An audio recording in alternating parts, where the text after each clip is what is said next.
அந்த 7th standard குழந்தைய kidnap பண்ணி ரேப் பண்ணாங்க.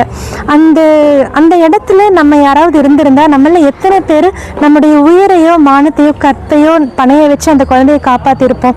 இந்த மாதிரி நம்ம இருக்கிற இடங்கள் எத்தனையோ தவறுகள் நடந்துட்டு தான் இருக்குது. அது நடந்த அப்புறமே நியூஸ்லாம் பார்த்து நம்ம பயங்கரமாக பேசுகிறது உண்டு, ஷேர் பண்ணுவோம், கமெண்ட்டெல்லாம் போடுவோம்.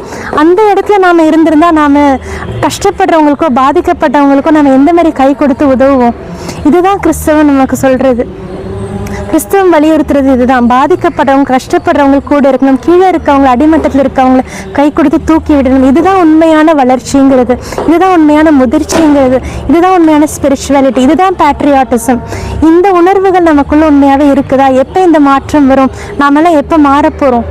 இந்த மாற்றம் ஒவ்வொரு தனி மனிதன் கொள்ளையுமே வரட்டும். இன்னைக்கு இந்த தேசிய கொடி முன்னாடி இருந்து ஒரு இந்திய குடிமகளாகவும் ஒரு தமிழச்சியாகவும் நான் இந்த மண்ணில் நின்று ஒரு கத்தோலிக்க அருட்சகோதரியாக நான் நின்று பேசி இந்த நாட்டில் இருக்க இந்த நாட்டில் இருக்க இந்த மதவெறியை எதிர்த்தும் திருச்சபைக்குள்ளே இருக்கிற இந்த ஜாதி வெறியை எதிர்த்தும் ஆணாதிக்கம், அதிகார வர்க்கத்தினுடைய ஆணவ ஆட்டம், இந்த அடக்குமுறைகள் இது எல்லாமே மாறணுங்கிறது என்னுடைய வேண்டுகோளாகவும் என்னுடைய ஒரு கண்டனமாகவும் நான் இந்த வீடியோவை பதிவு செய்கிறேன்.